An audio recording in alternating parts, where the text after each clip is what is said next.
Welcome to Seth Vidya Mandir English High School CBSC online audio and video lessons. Hello students, I am Ms. Madhumita Tarafdar from Seth Vidya Mandir English High School going to teach you chapter 8 of computers for standard 8, chapter networking and e-commerce. So this is the second part of this chapter. Let's go with the video. Okay, in the last video I have already explained you the types of networking. Now in this we are going to learn why the networking is needed. What is the need for network? Why you are using the network? There are some reasons for which the network is very important, why we are finding it extremely important or useful, because there are few reasons which make it your working very simple. Okay, the complexities are gone and it's very simple if you are having a network. The first reason is resource sharing. Resource sharing, the first example which I have already explained you, that is, suppose if in your if you are having an organization and you are having only one printer and you want it to be used by all the computers which are accessed in your organization, so you just make it in the networking. If you will apply it in the networking, your printer will be shared by all. So this is called resource sharing. So in this, if you are having fewer items, you can share it with the other peoples. You don't need each computer to have a personal printer. They all will use the same printer. Okay, and this is called resource sharing. Same way, if you are having one software and you want to allow it to be accessed by multiple computers, then also that computer, you just save it in one computer, make it a server and allow the people to access this software and they can access it. So this is called the resource sharing. Next is reliability. Okay, suppose if you are having, suppose if you are having a network and it goes down, suppose some hardware failure have arrived in your computer. If you are having one computer and your computer is having a hardware failure, so you can use the other computer because your data is saved in the server, so you can access those data from the server and you can work. So that is why it is known as reliable. So it is very reliable. Okay, third is your financial benefits. What are the financial benefits? Suppose if your computer, if your organization is small, and if you want to take, or if you want to make something, some software if you want to buy, and that software is high, it's heavy, it's costly, very costly, so it's not, if it is not possible for you to use that software in each computer, better you can use that software in one main computer, and you can give it the server and make that computer a server, and other workstations can work on that software. So this is the financial benefits, means you don't need to use each and every computers to have that software. You just use it in one computer and it will be accessible to all the peoples. Okay, so now you understand why it is financial benefits. Next is your better communication medium. Okay, if an organization which is having various branches at various places, so in that means in that place, these are very cheap and easy mode of communication. Actually your network provides a very easy mode of communication. If you are having many branches and your organization need to be updated with all the branches, in that case it is the most easiest means of communication here, where you can get all your data updated. Okay, so it is better communication. Next, access to remote database. That is, suppose your branch is, one branch is in Delhi and the other branch is in Mumbai, and you want to access both the branches.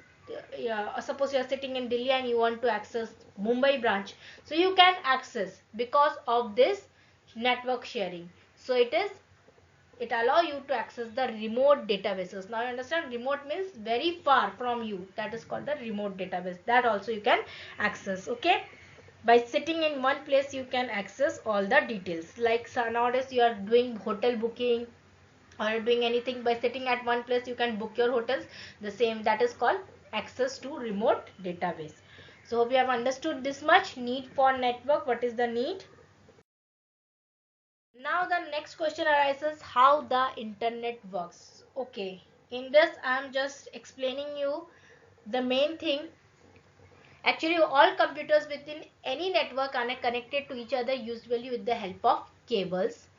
A message travel across the network following some network protocols. Okay, whenever you are sending any message using the internet, means any message, whatever, if you are doing some work, some you are sending an email, if you are sending something, whatever the work you are doing, it all the network must follow some protocols means a set of rules that are used to that a computer should use to communicate with each other across a network. Means there are some protocol, there are some rules that each network should follow if they want to transfer data from one computer to another using an internet. Then every internet must follow that, every network, not internet, every network must follow those protocols to transfer the data. Okay, so let's go with those protocols. So there are two types of protocols. One is your TCP and the other one is IP. So TCP full form is Transmission Control Protocol and IP means Internet Protocols. So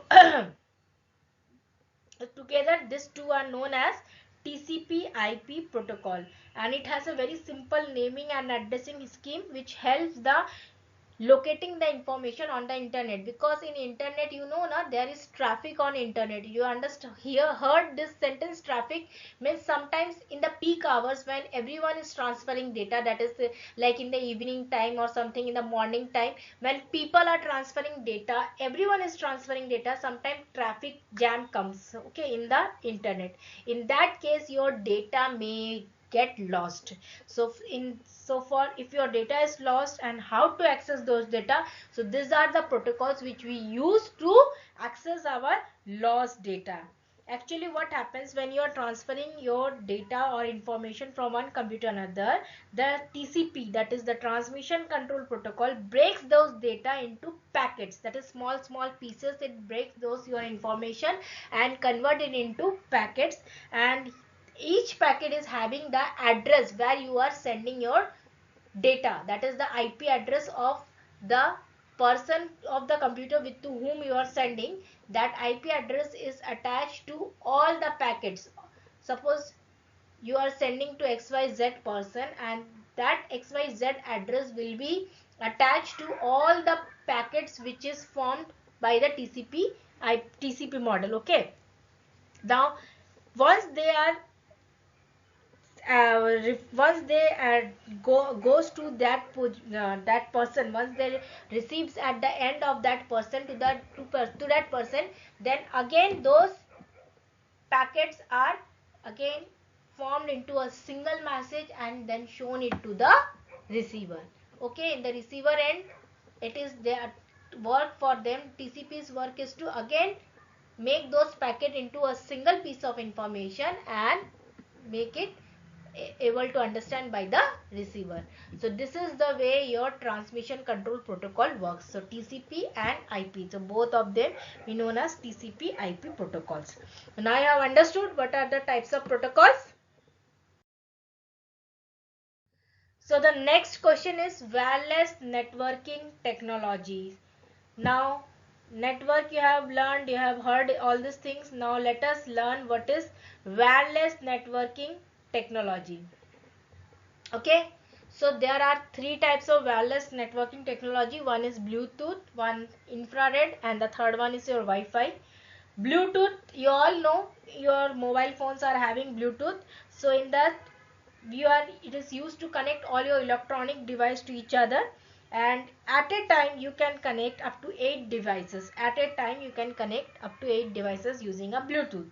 And in Bluetooth, only problem is that it is in a short range. The communication is very short, that is within 10 meter, and you can protect your Bluetooth devices using password also. But one problem in Bluetooth is that the data transfer is very slow. the rate of transfer of data is very slow using a Bluetooth. So this you know. Next is your infrared. Infrared is your your infrared wave is used to connect. This is also used to connect electronic device. Previously our mobile phones used to have infrared connection also, but now we don't have.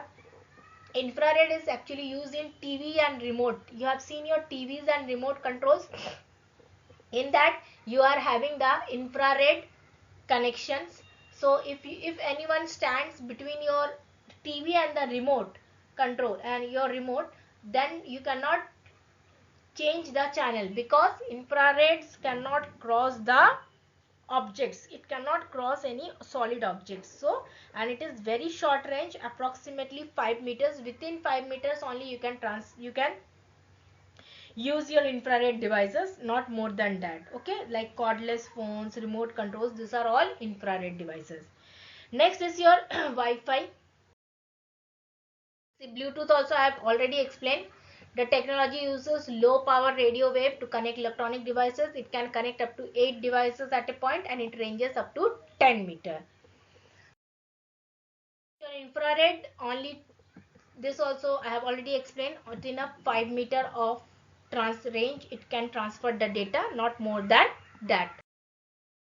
Comes your Wi-Fi, that is wireless fidelity. The full form of Wi-Fi stands for wireless fidelity. Okay, it is also actually uses the radio waves to provide high speed wireless internet. So Wi-Fi is actually used to provide high speed internet. Okay, and it's a two-way radio communication. Keep it in mind, it's a two-way communication. Okay, and it is used to connect computers to each other within a group or across a group. Okay, so Wi-Fi can be used to connect few computers within a group or across a group. Okay, where Bluetooth technology is built into electronic gadgets and allow them to connect directly with each other. See, Bluetooth technology is actually built within your mobile phones also. It is built, and within the headphones, mobile phones, they are built. But Wi-Fi is not like that. Wi-Fi is commonly, it's actually a device that you have to take with you. That is, you have to keep that device in your home, and then only you can connect with each other. So Wi-Fi is a is commonly, and it is, you know, you all have seen the Wi-Fi, and it is commonly used in houses, banks, hotels, airport, everywhere. And nowadays we are using this Wi-Fi facility. Next is your hardware requirements for networking. So what are the hardware you need for a networking? If you need a network in your company or in your organization, what are the requirements you need? Hardware requirements. See, the first is network interface card, that is NIC. Second, registered jack, RJ45. Some people need hub, some need switch, some need modem, some need routers, and others need gateway. So it depends upon the size of the organization. If it is a small size, then hub is useful or switch is useful. If it is bigger, then gateways are needed. So routers, modems, and gateways, all these things are used. Hub is also used for bigger organization, also for smaller organization also. Switches are also used for bigger and smaller organization. Same way modems, routers, and gateways are also used. So let's go with one. See, this is the picture of network interface card. This is the NIC, that is the network interface card, and it is actually inbuilt thing. It is built into the motherboard. It is inbuilt in your motherboard, and this card helps to computer to communicate over the internet. If this card is not there in your computer, you cannot communicate over the internet. So it is, nowadays it is an inbuilt feature. You don't need to put it externally, but now if you want to communicate, this NIC card is the most important one, that is network interface card. So registered jack, this I think everyone have seen this one. This is actually work like a plug. So this is known as RJ45 or registered jack, and this is an 8-wire connector. In this small wires, you know, inside there are some colorful wires are there. There are 8 color wires. Okay, there are 8 wires, and is used to connect with the network interface card to a hub. if you want to connect your NIC with a hub, you need this registered jack. Okay. Next is your hub and switch. So this is the hub and this is the switch. Can you see the picture? A hub connects several devices and make them functionable as a single network segment. Means hub, if you are having several different types of devices and you want to connect all of them to the internet, so you just need a hub. And hubs are available in different port size. There are different type of port size, 6 size, 8, 12, 24, etc. And as hub is connected to a NIC by means of a RJ45 cables. Can you see here? They have already connected 3 RJ cables. Okay, that means 3 computers are connected to this hub. So every computer need to be connected with the hub so to get the internet, so that it can access the internet. Next is your switch. This switch, can you see, it is also similar to a hub and is called intelligent hub. Switch is known as intelligent hub and it is capable of checking the data packets. What is the work of switch? It is the work of switch is to those packets which arrived at their place, they determine the source and the destination of each packet and they transfer it to that particular computer. Suppose you have given this your company is having 5 computers and you need to transfer the data to the 4th computer. The switch is help to transfer that data to that particular 4th computer only, not to other computers. So that is why it is known as intelligent hub. Okay. And it network switch is actually used to conserve your bandwidth so that it can make it a continuously the same bandwidth it can provide. So that is why we use the switch. Next is modems and router. Modem and router, I have already explained you, that is modulator and demodulator. That is, it is used to convert the digital signals to analog and analog signals to digital while you are transferring your data from one computer to another. And modems can be external and internal. Nowadays we all are having internal modems with our computer, it is already attached.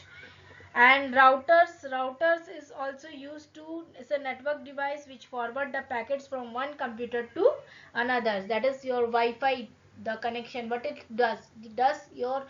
takes data from your computer and transfer it to the other computer. So the same routers are used. And gateway is also used. Gateway is also a device similar to the device. It is also network also. It is also used in networking, but such as the LANs and WANs, and can handle different types of protocol. It extends the functionality of router by performing data transmission and protocol conversion.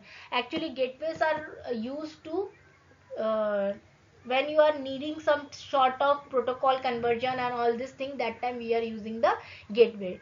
Till now just learn about this much only, the main things. So in this chapter the networking is completed. In the next video I am going to explain about e-sites. So till then, thank you and have a nice day.